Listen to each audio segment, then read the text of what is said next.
Dia mengasihimu, sedangkan nyawanya dikorbankan untuk menebusmu. Mengapa harus ada pengorbanan? Kita harus mulai dari manusia pertama, yaitu Adam. Adam melanggar perintah Tuhan dengan memakan buah terlarang. Sejak saat itu, manusia dan turunannya disebut orang-orang berdosa.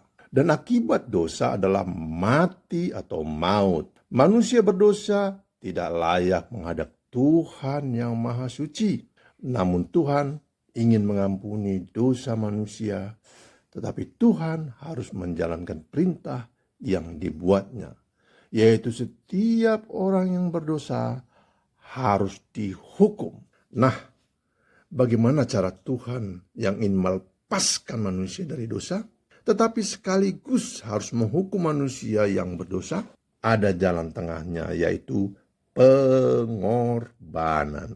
Ini contoh bagaimana kasih dan keadilan dapat bertemu dalam pengorbanan. Konon pada zaman dahulu kala ada seorang raja yang membuat aturan untuk semua orang di seluruh kerajaannya, bahwa setiap orang yang mencuri akan dihukum, dan hukumannya adalah hukuman cambuk. Pada suatu hari ditangkap seorang pencuri, dan betapa terkejutnya sang raja, karena yang mencuri adalah ibu kandungnya sendiri.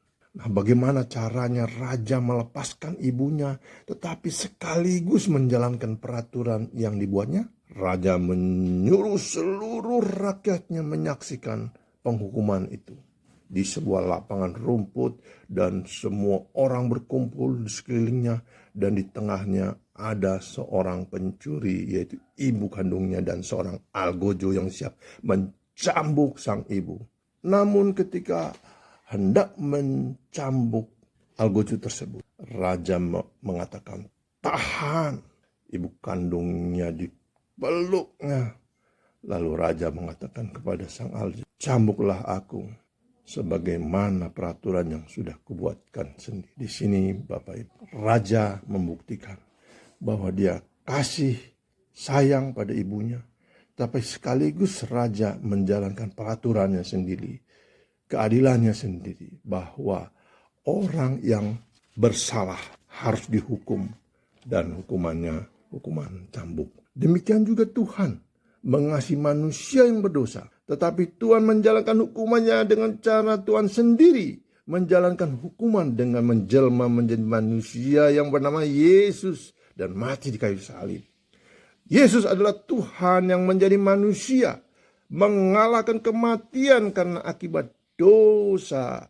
Maka manusia mati, dan untuk mengalahkan kematian, Yesus harus mati dan kemudian bangkit mengalahkan kematian. Sehingga kita sebagai manusia yang berdosa telah digantikan hukuman dosanya dengan Yesus sendiri yang dihukum di kayu salib, sekaligus mengalahkan kematian dengan kebangkitannya.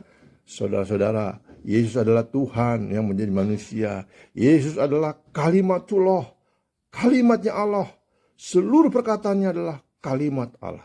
Saudara mungkin pernah dengar firman Allah yang menjadi kitab, namanya kitab suci.